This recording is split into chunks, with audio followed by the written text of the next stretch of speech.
Hello, I'd shortly like to present you our newest dice board game. It's called The Union of Essex. Essex is the country you're playing in. It's a game for 1 to 4 players at a minimum age of 8. Game duration is around about 60 minutes to 75 minutes. Furthermore, there's an app to evaluate if the Union of Essex succeeds. Essex is a country consisting of a patchwork of all kinds of enemy lands and counties. The people are very unsatisfied. So a union was found to bring back peace, the Union of Essex. You, the players, think the union is a good idea and want to join it. To join it, you have to fulfill several orders for the union. First, character generation. Roll 8 dice. Sort them according to color. Every color stands for one attribute. Red is endurance, blue stands for magic, green is rhetoric, black stealth. Now you need to look for combinations of different colors, straights of a kind, zigzag. Here I found a straight. 4, 5, 6. I now have a character with stealth 4, magic 5 and endurance 6. One other simple but interesting and new element is that you can see the dice values in a different way, as numbers, but also as their sums. So for example, I here can make an 8. Here I have a 6. And here I have a 7. 4 plus 3 makes 7. So I have a new straight 6, 7, 8. I now have a character with endurance 8, magic 6 and stealth 7.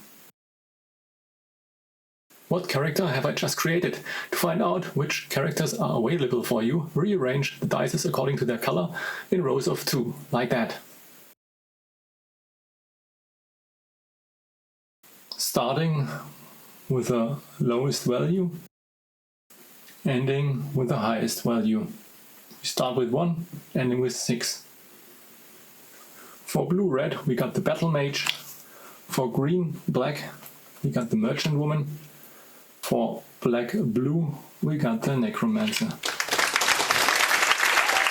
Here you see the game board. These are the 4 characters we generated before. Every game starts at row 1 and ends in row 7. When you have fulfilled the order, these cards here, and reach row 7, you all have won against the game. If not, you lose against the game. The replay value is ensured by different kind of orders, the different jars and 3 game boards. In general, you do 2 things during the game. You move across the board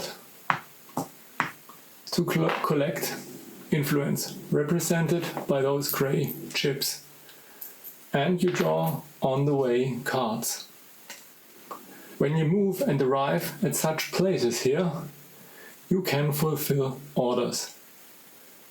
For these orders you gain rank chips and gold coins. To move, you roll as many dice as your character's value in endurance. Here we see this for the counselor.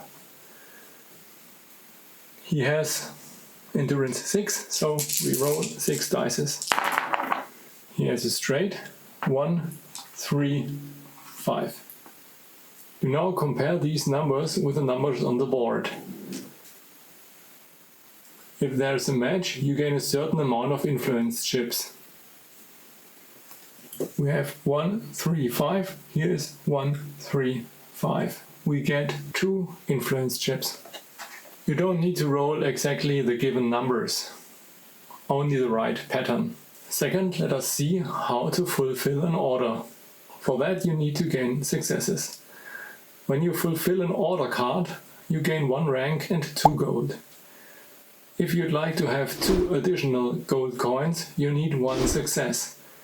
On the left side of the red line you see what you get. On the right side you see what you need to do for that. So if you'd like to have 2 gold coins more for fulfilling this order, you need 1 success in rhetoric. The green dices stand for rhetoric. You gain 1 success when you roll 1 random dice combination. For example, the merchant woman has rhetoric 8. So she rolls 8 dices.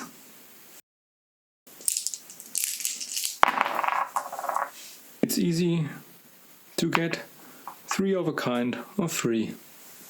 And so we get 4 instead of 2 coins for this order. Now here comes the challenge. Every time you use an attribute, you need to reduce this value by 1. So every time you roll your rhetoric dices, your value in rhetoric is reduced by 1. So it gets more and more difficult to gain success as the game is progressing. In the test rounds, this is the point where the game is very interesting and fun, especially because you can see the numbers on the dices not as they are, but also as their sum. You'll urgently need this to get successes and finally win together against the game.